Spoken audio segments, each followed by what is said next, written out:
just confusion on the vetoes, some issue. And let's get this going. I think souL had a... I'm not sure. Alright. Why are there vetoes? I'll answer that in a question. So the bottom right hand side, our blue ZvT player is Lambo. And to the other left, our red terror is souL from Wind and Rain.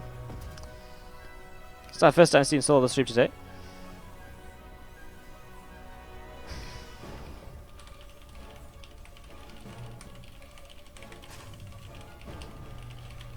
Yes, I'm not going to type actually just in case they don't want me to type, but yesterday Halston and Reno did actually decide to veto based on whether the maps were green or not. So they decided they kind of liked all the green maps. So they were just vetoing whether the maps were green at all as we do get into King's Cove to see what's happening as we get this ready to roll. So yeah, someone asked, why are there vetoes if it's a map contest tournament? Well, I actually think it's very interesting and very important that the players do still get somewhat of a choice as to what they play on. Yes, for some players they'll kind of just veto based on the names, but for example, Lambo, he's been in and out of some of these maps already in the, in his own little custom games. He's been checking them out, seeing what they look like, and it gives the players a little bit of choice still, a little bit of freedom. It also, I think, is very important information for the map makers, like, or just for people in general. Like, if your map is getting vetoed a lot or over other maps or in certain matchups in particular, that's information that can be very valuable to you in terms of seeing what's up. So yeah, I think it's something to keep in mind, and I think the vetoes are a very important part to keep in the tournament. Again, if it gets to the point where certain maps aren't getting played a lot, we will force certain maps into like map 1 of the playoffs, for example, when it's a best of 5 guaranteed. But for best of 2s, I'd like to give the players some freedom of choice. So, even if Antigonus doesn't see play today, and it doesn't get played much at all until the playoffs, we'll just put it as map number 1 of every playoff match to make sure it gets played. Because it will get played. Every map will get played at pretty much an even amount. Our system allows for that. It's just we will allow the players as much freedom as we can, while still keeping a good amount of maps in the rotation. And, it's just trying to find the balancing point, Trying to find the balancing point is, I think, very important. Anyways, we set up here souL versus Lambo, and again after this souL versus Namshar, our next matchup too. So we continue our way through these Terran versus Zergs. Barracks moves off over to the side actually though, and while this looked like a 2-1-1, now it looks a little bit, I guess it's not 2-1-1 because this factory is so fast, but the second Rax is still pretty quick too. So you will end up going into some Hellions after, just building the reactor. So it's just the second Rax will actually allow him to go into, again, a lot of bio, I suppose, after a couple of Hellions. And you will still have a fast impact to work with, so a bit of an intriguing setup here from souL as we get this underway. And do at the same time see a chunk of, a couple of queens at the front at least, looking to try and get something done, pushing back a Reaper or so. So Reaper getting pushed away, there's Zergling coming through the top side of the map as well at the moment, just looking to hold the third base. We'll take a look around King's Cove here in just a second. I do just have to very quickly set up the other map of Ziggy and Namshar, which is continuing on as well. Again, we'll not be telling you guys any of these results, but we will be not going to tell you guys any of the results or anything, but we are just letting you know that Ziggy Namshar is playing in the background. We'll cast that a little bit later on. And it'll essentially be spoiler free, obviously, so even though it's going to be cast from replays, it's basically like casting it live for the most part. Anyways, souL versus Lambo, first game here. A few Hellions and a Reaper trying to poke at the front and see what they can get done at the moment. We're not going to see one creep team already picked off here. Bane and Ness about halfway done as well, as these Hellions still just patrolling at the front. A lair currently on the way down from Lambo now as well. So getting that lair set up to go. I mean, with the Bane Nest coming in, and if the fact that this is a bio play, obviously Stim, and just in general, kind of like Hydroling Bane is very much so expected. I mean, Hydroling Bane is kind of the way to approach most TVZs at the moment, so yeah, nothing too surprising. Again, it was a bit of a weird way to go about this in the end from souL. His drop is going to not hit quite as fast as 2-on-1, but he still had the Hellions for safety, which I imagine was an important aspect here for the Terran player. As you do see some Marines. Do you get that Overlord kind of low as it gets back on top of this rock formation? These couple of engineering bays at the front too, ready to start up 1-1 as these last few Marines get lifted up as the medevacs start to make their way across. A few Hellions still here too to help out also. With Stim done, obviously one of the main goals should be for souL to just push back a whole bunch of this creep spread. A few Banes morphing in a decent number of Lings. I wouldn't say it's too many Lings, though, actually. Again, I feel like if you could, with the Hellions as well especially, if you get a fight here, it might actually go kind of okay for souL. 22 more Lings now in production seems a bit more reasonable and a bit more as though it's going to hit the marker. Scan comes down, a couple of Crypt Tumors being picked off. We are going to see this Overlord getting pushed away. So Overlord goes down, and a couple more Crypt Tumors getting taken down as well. We do see the Queens just continue to come up and chasing this army around. Again, shutting down more of this group spread would be great if he has another scan available. Would be fantastic, but doesn't seem to at the moment. So just using this little bit of a high ground, running around from left to right, seeing what's up. Well, Hellions just going to back away as well now. As the Hellions do run in, they get a couple of, well, they get a full surround and they are able to make some pickoffs right there. Nicely done. Meanwhile, an armory comes up on the front of the natural, so as 1-1 upgrades continue through, 2-2 upgrades will come along as well here very shortly. Combat Shields is about to finish. And as Combat Shields finishes up, obviously, I mean, the Terran player just continues to get set up into that very strong mid-game situation that we're also very used to seeing. A ward or two going down here, and, well, it's actually a nice little couple of kills, but Lambo is so far away from being supply blocked that that's not going to be an issue at all. So these Marines will just hide behind the mineral line as Lings and Banes get set to run on in towards this army. And, well, Queens look as though they're going to lead the charge too, and maybe try and target down a Medivac already as well. Hydralisk then starts up on the right-hand side in the natural expansion. It's about halfway done at the moment. Queen will fall. Spellcrawler gets a shot off onto a Medivac. Marines will just load up and, ooh, boosting down to the south. Can he actually sneak through here? He can just. He actually just takes damage on the way, but this Medivac is still alive, if only by 2 hit points. I mean, 1 Queen shot and it goes down, which is why souL is just going to commit this drop in here and just try and at least trade out with the Zerglings, which honestly, he doesn't do too bad against. You know, he cleans off a lot of them. He's got a drop unloading over here as well. Another Spellcrawler set up though from Lambo. Blue Spines will start also. Lambo obviously had a great start to this match today as well, or not to the match, but to his tournament today. Already winning 2-0 against Namshar. Again, if you've just tuned in, a couple of results so far. Namshar 0-2'd by Lambo, but did take a map with against Euphemal, so Euphemal and Namshar went 1-1 as well. Zerglin gets taken down here by this Reaper, which shows up. Infestation Pit being thrown down as well on the main base, so Infestation Pit coming through, and a 5th base coming down as well. Now, we didn't talk much about this King's Cove and about what the sort of goal of King's Cove is. It's by Stygian the Bard, and it's again another macro map. You can't take the gas on this 4th base. Okay, so King's Cove has a slight bug issue.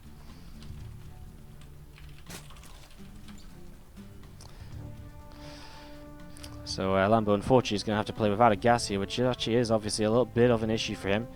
Well, I mean, at the moment he does have a gas in the main base, which he hasn't taken. So at the moment it's not going to affect him too much. If he wants a gas, he can find it. And, well, obviously, it would be a shame though. Again, it's something to keep in mind, and we will obviously pass that on to the map team to hopefully get that fixed for future games. Tanks and Marines is going to gather between the natural and the 3rd base, 2-2 upgrades. Just going to continue on and along here as well, so that's going to be finishing up very shortly. Hive is about halfway done as well, as we do just see. So, I mean, he's been pressuring with these drops and so on throughout the game, but man, this creep spread is just insane. It's so far forwards. Scan comes down, but Ling, Bane, and Hydra is just so quick to respond once again, pushing some of those Marines back. A run-by going to hit this 3rd base as well, as souL is going to be pulling up to the top, and busting on through. He's going to go straight in towards this mineral line, and SCVs, well, they pull away. Okay, the bio gets here in time to protect the SCVs, but still a lot of depots lost. Some Lings continue to the side. souL's walled off here by units, actually. And the final Baneling going down as well. Nice little run by Lambo, though. It is a threat, and it did force these units to pull off of the mineral line for a little while, so it does slow things down. A few more of these supply depots just on the way up now at the moment. And we'll see this one Medivac souL loading up, heading to the left. There's only Ling Bane here, not Hydras, so you won't run over Hydras.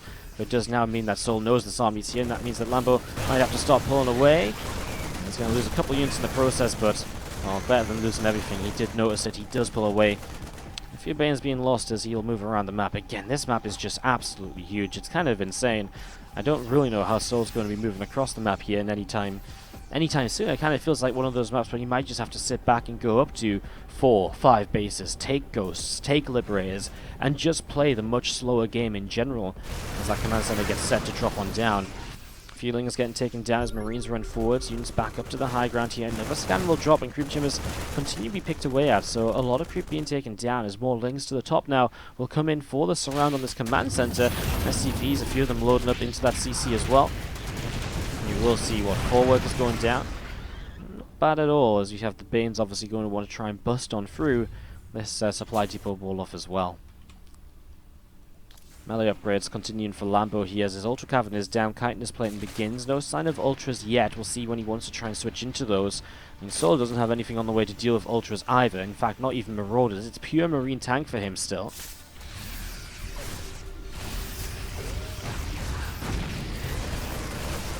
Just going to see again a little bit of a scan coming down. More of these Crypt Chambers being cleaned out as we see Queens, Lings, Banes, Hydras, everything in the center. Lambo jumps on top of the tanks. He's still got Banes on creep here, but I think he's going to have to pull away. A lot more Lings on the way in reproduction. A couple of Ultras as well. souL is still just pushing with Marines. Now, he did lose the tanks, which means that as a follow-up to this, not having the tanks is obviously going to be an issue. So he's not going to be able to push as aggressively. And this counter-attack deals with the bunker and the tank in position there. So those Lings, well, now they jump on a planetary, they'll not get much more done. But they've, again, denied mining on this third base for the moment. Marines and only Marines pushing through the south side here. This 5th base of Lambo may be in a little bit of trouble here in a moment or two. As we will see the Ling, Bane and Hydra pushing on forwards. The Bane's going to roll on in. And we will see these Marines just getting absolutely destroyed. The Flying Cloud helping. And again, without any form of splash damage in this army, there just isn't really enough here to make this work. Medevacs end up pulling away here. A few SCVs have gone down on the other side of the map. At this stage, souL, I mean, he's still just building Marines, and if Lambo just introduces more Ultras to his army, I mean, his army's going to be looking great. It already does. I mean, tanks are now being reset, but souL, he also has to try and defend this low ground. I mean, this is such an open area. How do you hold this 4th base? Maybe he would have been better off expanding up to the top, where at least he has choke points to work with. As it stands, this base is just going to get annihilated. 15 SCVs go down with it, and Lambo looking strong in this first game. Purple Creep Chambers will be picked away at. Ultras, Banes, and Hydras have pulled away to the right-hand side here. These two Medevacs of souL continue on along as well. Looking around to see where else they can get to. So they're going to come down the right-hand side. Now, there's a few Hydras here. Looks as though, I mean, he was on the edge of the creep, right? So souL has been seen. He runs straight over the Hydras. 2 full Medevacs. Okay, the second one doesn't quite go down, but, I mean, the idea is there. As you're going to see now, Ultras will lead into this army. This is actually up a bit of a choke point, but I don't think it really matters when souL just doesn't have that much at all. The Ultras especially just really helping to tank through this position. That one Medevac can't go anywhere. I mean, he could actually come back over here, but just maybe just a risk anyways. As you do see, oh, souL pushes forwards. Lambo has 2 armies, one to the top, one to the bottom. He could just collapse in on this, or he could just go counter-attack. souL's already only on 3 bases. If he loses this base of income as well, I mean, that really is just a nail in the coffin. souL's just going to keep on moving across. Does get a few Bane kills here, so cancels before they actually get finished up. This base is in a lot of trouble. It's going to go down. It's the Ultras I'm just not sure that souL really still has an answer for. I mean, they are starting to fall, just for sheer number of units, but another Ultra or 2 on the way out. More Lings, more Banes now will be prepared out of reach of these Marines, and while Lambo is losing bases, it looks as though he's still just going to be able to clean up here. So, Lings, Banes, and Ultras keep on coming through. The Marines are shut down, and now souL really doesn't have much left. On this other side of the map, this counterattack is eventually going to be dealt with, but man, it costs a lot, and that's a GG. Lambo takes game. Sudden Awakening has these neutral missile turrets there, so we're going to talk about those in just a second. This map by Jalavikliki, again someone who was in the chat yesterday as well. So I was just like, wait, what? Some of these players do research a bit more than others. To the bottom, to the right hand side, blue Zerg from Clash is Lambo. And on the top side of the turret wall, our red Terran player from Rindon Wayne, souL. These are neutral missile turrets, so the Overlord can get shut down by these, so you have to be very cautious about it. I actually can't type in chat, as I see this Overlord going moving around and going around the side. So it throws out a mustache and going from there.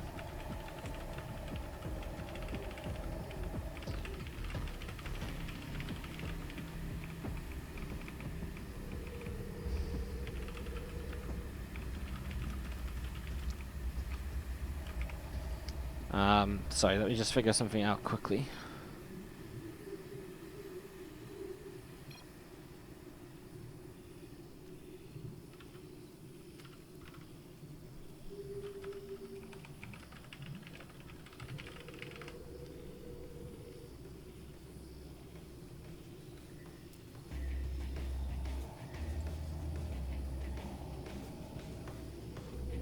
Alright, so overall just moving around here, obviously, these guys having a little bit of a,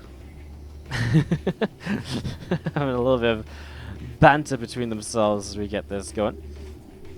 Again, game 2 on this map, so let's take a look around the map, just to show you guys what's going on. So main base is setting up, a natural expansion on the way. Obviously in terms of build is pretty regular. So obviously this base is pretty safe because these are not going to really allow anything by air to come in for a while. I'd like to mention to you guys that basically these can be killed, but obviously it is kind of difficult to actually kill them, so it's not super easily done. It's not super easily done at all because they fight back if they're air units, and obviously what ground units are going to reach over there? Well, maybe a siege tank or something? It'd be weird. I'm intrigued to see what players can come up with.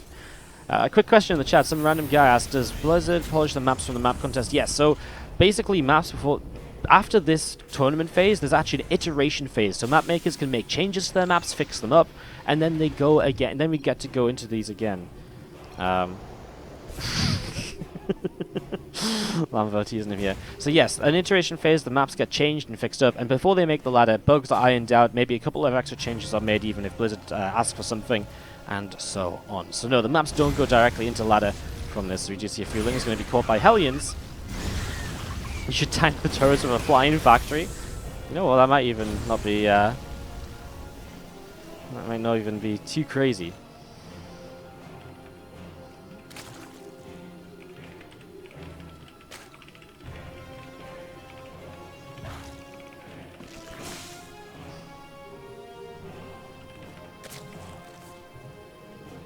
Now, I do see a few Hellions just moving around. The left-hand side, I mean, let's look at the rest of the map.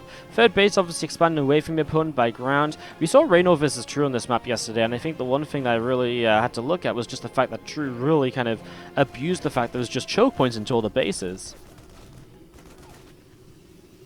I'm just going to see this Overlord just taking a little bit of damage here. You see some of these Crypt Tumors are being pushed forwards. A couple of Evos getting thrown down as well. Stimpack does start up now as it is souL, going into a similar build to the last game.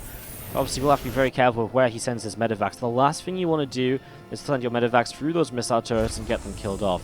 Now, something I want to mention is my own personal maybe opinion on these missile turrets is that obviously they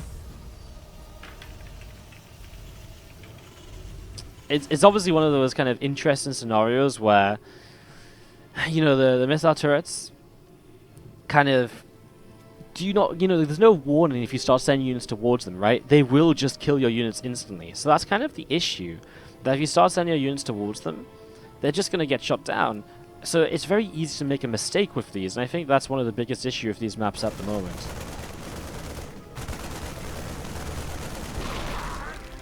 So we've seen an Overlord getting picked off here, as we do have the CC just thrown down, so third base getting ready to roll. Not really too much action happening just yet.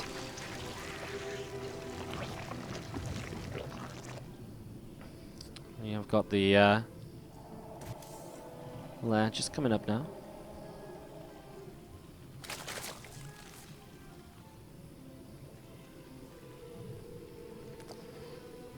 So lair just coming through, and yeah, a couple of queens setting themselves up on the map.